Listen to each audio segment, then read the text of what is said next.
Hey guys, it's Sam here again. Today I'm going to make a video about this discharge checklist that I have made and kind of gotten some recommendations from people. I know discharging can be difficult, especially if you have those chronic kiddos. I know that we have a cardiac discharge, but this is more so for our non-cardiac kids. I will touch on a couple things in the cardiac discharge, but other than that, this is just meant to be a guide for you to kind of, whether it's night shift that doesn't discharge a lot or somebody that hasn't done a discharge in a while, just kind of be a guideline for you to help you throughout that process. So over here on this left-hand side here, this is what the discharge checklist looks like, and I'm going to go through it and then actually go over here into a fake patient and kind of show you some things that I found to be helpful. So first off, a few days before discharge, some things you want to start thinking about are all your medications ordered.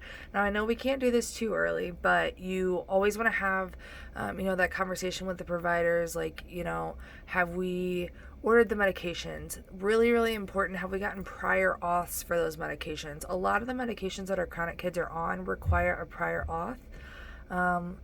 For example, lots of antibiotics like Levaquin. There's certain seizure meds. Sildenafil requires a prior auth. There's a lot of medications that our kids are on that require that. So if you're in doubt, contact case management. They can kind of get that ball rolling for you. If it's the day before and you're looking for your medication scripts, a good rule of thumb here, which this looks kind of different because I have it minimized, but if you go to this ADT navigator, I know this has changed too. They now have the admission, transfer, and discharge all in one navigator, which I personally think is really nice, but change is hard. So what I want to tell people to do is go down to this MedRec status. If you don't know where your medications went, this is a good way to be able to tell where they are. So as you can see up here, this acetaminophen, it says historical med. So these two say historical med. This omeprazole says normal. So if it says normal, it will probably print out. If you have under the order class and it says e-prescribe, that means that it was sent to the pharmacy that was on their, in their chart. And if you don't know what pharmacy, good way to figure that out, go to the admission tab and go to your prior to admission meds, and it's actually going to be right here under pharmacy. So you see right here it says MetaPark.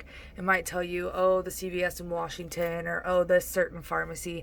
I always, if it's an outside pharmacy, I always call and make sure that they actually have the medication in stock. We're kind of spoiled with MetaPark. They are able to compound a lot of our pediatric medications. A lot of other pharmacies don't have that capability, and they don't have the medications that we need in stock. So I always call and double check. Usually if you need to call, if you click on the pharmacy itself, the number will come up, or you can always Google it. MetaPark, going back over here, MetaPark's allowed an hour to deliver the medications to the bedside. I'm going to tell you right now, it's probably going to be longer than an hour. The reason being is that they have to compound a lot of our medications.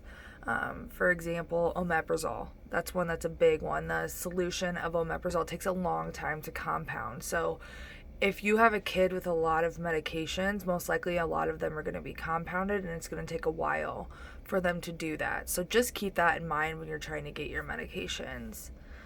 I already talked about this. Hint, if the physician goes in and does the MedRec, and they have pharmacy review the orders, if they change any prescriptions, say the pharmacy calls and says, I need you to change this albuterol order to 2.5 instead of 5, or whatever it might be, they have to you'll have to recall pharmacy, and they'll have to redo the MedRec. Otherwise, it will not let you print your AVS. We've had that a lot. So that's just something to keep in mind. So for a few days before, in terms of education, if your patient has complex needs, you need to think, okay, was all of the necessary education performed? For example, drawing up medications. If they're going home with, maybe an ACTH injection, or, insulin's a little bit different because the PDRC comes up, but anything like that, they have to know how to draw up those medications. I think we kind of take for granted that our parents don't have a medical background, a lot of them. And we really, really, really need to be cognizant about that. So, taking that time, ordering an orange up from, the cafeteria, having them draw up the medication out of a vial, teaching them how to inject that medication and practice that is really, really important. If the patient has a G tube, do the parents understand how to use it? Do they understand how to vent the tube? Do they understand how to give the feeds and meds and all of those kinds of things? Do the parents need a 24-hour stay? So a lot of times our trach vent kids, they will do a 24 or 2 12-hour stays. I know with the cardiac kids, they sometimes do that. So just figuring out if your patient needs that is really important. Does the family have CPR training? So again, those CV patients, those trach vent patients, some of those chronic kids that are really sick, do they need that CPR training? And if so, we need to figure out how to set that up. Do they need a hearing screen? Do they need a car seat trial? Those are all things that are really important to note. So just making sure before, if this is the first time the patient's been out of the hospital, especially, those are things that you need to check into. For your cardiac patients, I know there's a separate checklist, but over here, this discharge peds, that's something you always want to be looking for. And it's actually normally under this discharge instruction tab. I'm not able to add it in this environment, but just a little hint, if you try to close out of that and there's asterisks in there, you're not going to be able to. So you need to delete them all and leave the pieces that haven't been educated on, leave them blank so that the next person knows, okay, that has to be done, and you kind of have an idea. We need to start education as soon as the patient comes to the floor. So again, not leaving it to the very end and the parents are super overwhelmed because they're trying to get stuff ready at home and then they're also trying to learn all this stuff. It's really a lot. What questions do the family have? Encourage them to write questions on the board. Sometimes, as a parent, you think of things when no one's around, and you forget to ask them. So having them either have a notebook to write it down in or writing it on the whiteboard is really, really important so you can kind of help them remember what they needed to ask.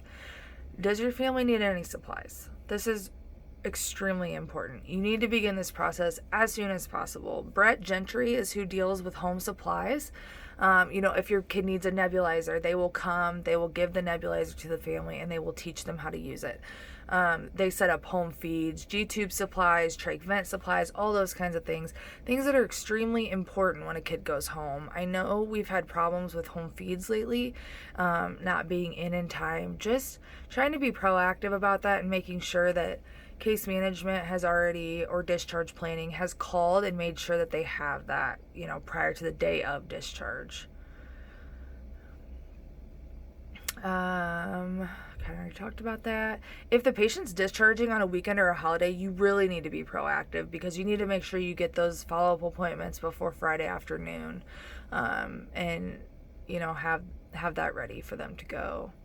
So the day of discharge, I know you'll hear lots of people talk about the 2 green check marks. So I'm not really going to be able to show you that on here. No, I'm not going to be able to. But when your discharge med rec, when pharmacy's completed that, and when the discharge order is placed, you will then have 2 green check marks. And that means that you're good to go. So one tip I have, do not release any discharge orders prior to pharmacy reviewing them. It will mess with the medications. They'll be really angry. So just wait and let pharmacy do their thing and then go in and release the rest of the orders. That's really the best way. Making follow-up appointments. So you can find the provider's numbers usually within the AVS, or if you go over here to this future appointment tab. Oh no, wait. Let me go to the AVS. This kit might not have a PCP though.